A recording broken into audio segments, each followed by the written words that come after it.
어제 저녁 일산 동구 백성역 인근 도로에 매설돼 있던 온수관이 터졌습니다. 이 사고로 한 명이 숨지고 23명이 다쳤는데요. 더욱이 목숨을 잃은 60대 남성, 결혼을 앞둔 딸, 그리고 예비사위와 함께 식사를 하고 돌아오는 길에 사고를 당한 것으로 알려져 안타까움을 더하고 있습니다. 오늘 이슈워치에서는 이 내용 유원대학교 경찰 소방행정학부의 염건웅 교수 전화 연결해서 이야기 나눠보도록 하겠습니다. 안녕하십니까? 네, 안녕하세요. 예. 일단은 사고 원인부터 들여다봐야 할 것 같은데요. 현재 1차 감식 결과 경찰에서 밝힌 사고 원인이 노후된 배관 때문이다, 이런 내용이었는데 수치로만 놓고 본다면 보통 배관의 기대 수명이 40년 정도라고 하더라고요. 네. 그런데 이번에 파열된 배관 같은 경우에 27년 정도 된 것으로 알고 있는데 그럼에도 이와 같은 사고가 발생한 이유 어디서 찾아봐야 할까요?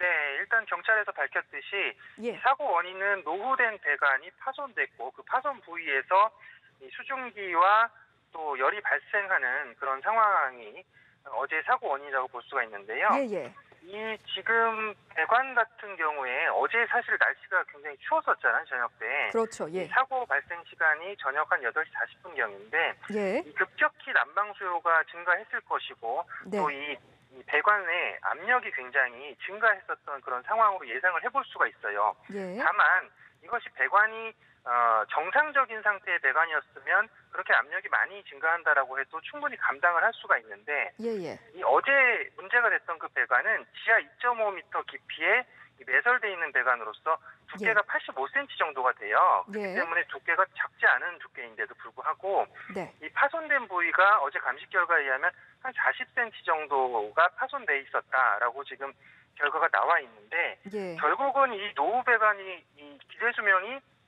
보통 배관이 기대 수명을 한 40년 정도로 보고 있긴 한데요. 예.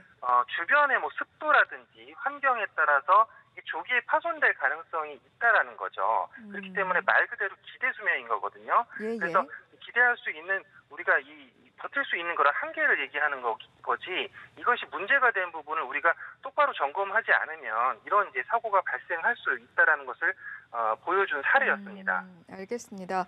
어제 워낙 많은 피해자 그리고 이제 사망자까지 발생한 상황이었기 때문에 과거에도 이렇게 온수관이 터진 사고가 있었나라는 부분도 좀 돌아보게 되는 것 같아요. 이런 유사한 상황이 있었나요?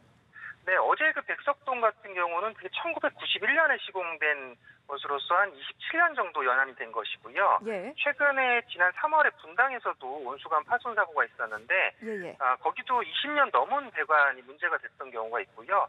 최근에 보고된 것이 한 6건 정도의 배관 문제가 있었다는 보고가 있었어요. 그렇기 예. 때문에 계속적으로 이런 난방 배관이 파손되는 그런 사고들이 보고가 되고 있었던 경우가 있었다는 거죠. 알겠습니다. 유사한 사고가 있었음에도 이번 사고와 같은 참사를 막지 못한 게 사실 무엇보다 안타까운 상황인데 배관 같은 경우에는 지역 난방 공사의 관할이지 않겠습니까? 네, 맞습니다. 지역 난방 공사에서 앞서 점검의 중요성 말씀해 주셨습니다만 규칙적으로 배관을 점검하도록 하는 관리 규정은 없었나요? 일단 지역 난방 공사에서 연 1회 온수관의 위험 등급을 측정해서 적절히 보수해 나가는 내부 규정을 두고 있어요. 예. 하지만 이 내부 규정도 제대로 지켜지고 점검을 했는지 여부도 지금 경찰에서 밝혀내야 될 부분이고요. 예. 또한 지역난방공사가 밝힌 바에 의하면 뭐 하루에 한 번 정도나 며칠에 한 번 정도는 지금 열 화상 카메라를 통해서 예. 지하에 있는 그 열을 감지해가지고 문제가 있는지 없는지를 파악하고 있었다라고 밝히는 것 같아요. 네.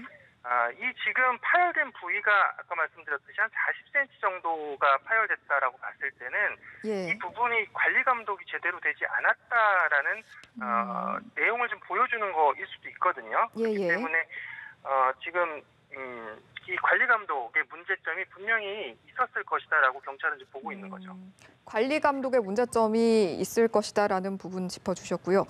이런 큰 사고가 일단 예고 없이 찾아오진 않았을 것 같다라는 생각이 들거든요. 배관이 터지기 전에 발생하는 전조 증상이 있다면 어떤 것들이 있을까요? 이 재난법칙 중에 하이니 법칙이라는 게 있습니다. 예. 1대 29대 300 법칙이라고도 하는데요. 이제 큰 사고가 발생하기 전에 전조 증상들이 점차 증가한다 그런 내용인데 보통 이런 그 배관 사고가 발생하기 전에는 뭐 집안 침하가 된다든지 수증기가 땅에서 뿜어져 나온다든지 뭐 예. 물이 거꾸로 지하에서 나온다든지 이런 전조 증상들이 나오긴 해요. 네. 하지만 이런 부분들이 지하에서 발생하기 때문에 지상에서는 식별하기가 좀 곤란한 부분들이 있죠. 그래서 이제 관리 감독의 중요성이 절실히 요구되는 부분이기도 합니다. 예, 전조 증상이 있긴 하지만 지하에 매립되어 있는 배관 같은 경우에는 그러면 사실상 파악하기가 좀 어렵고 결국에는 관리 감독이 중요하다라는 말씀이신 거죠? 네, 맞습니다. 왜냐하면 이 배관 자체가 쇠로 된 물질이기 때문에 수분이나 고온에 노출돼서 오래된 경우는 부식 또는 파손이 될 가능성이 있는 거죠. 왜냐하면 이번 사고 같은 경우도 이게 배관이 뭐 1년밖에 안 된 배관이었다라고 하면 사고 날 가능성이 거의 없다라고 보시면 되거든요. 예. 하지만 이 배관 자체가 27년이나 됐기 때문에 그 부분에서 당연히 부식과 훼손이 발생할 수 있는 여지가 분명히 있는 거죠. 그래서 이런 부분에 있어서 이렇게 큰 사고가 터질 정도로 관리가 안 됐었다라는 것이 문제가 되는 점이고요. 예. 이 배관 같은 경우는 제가 봤을 때는 그 전수조사가 좀 필요한 부분인 것 같아요. 지금 예.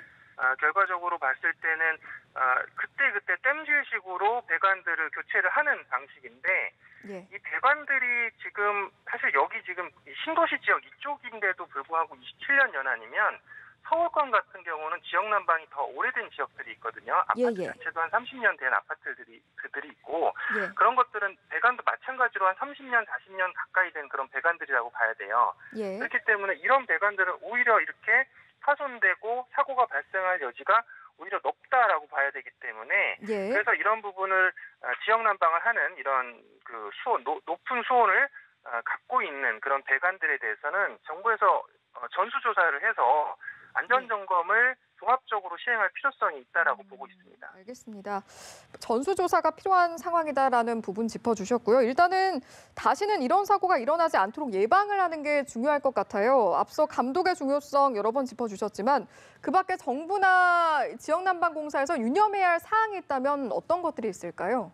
네, 전수조사를 일단 한 후에 문제점을 좀 짚어봐야 될 것 같아요. 거기서 나오는 문제점들에 대해서 규정을 좀 바꿔야 될 필요성이 있는지, 규정을 보완해야 될 필요성이 있는지 좀 점검을 하고 또 필요하다면 규정을 좀 바꾸거나 법에 또 뭐 개정을 통해서 이런 부분을 좀 반영할 필요성이 있다라고 하면 그런 부분을 반영할 필요성이 있고요. 예. 또 이 관리 체계 주체인 지역난방공사가 이런 부분을 똑바로 관리 감독했는지 지금 여부를 좀 판단할 필요성도 있다라고 보여집니다. 예, 알겠습니다. 오늘 말씀 여기까지 듣도록 하겠습니다. 지금까지 염건웅 경찰소방행정학부 교수와 이야기 나눠봤습니다. 고맙습니다. 네, 감사합니다.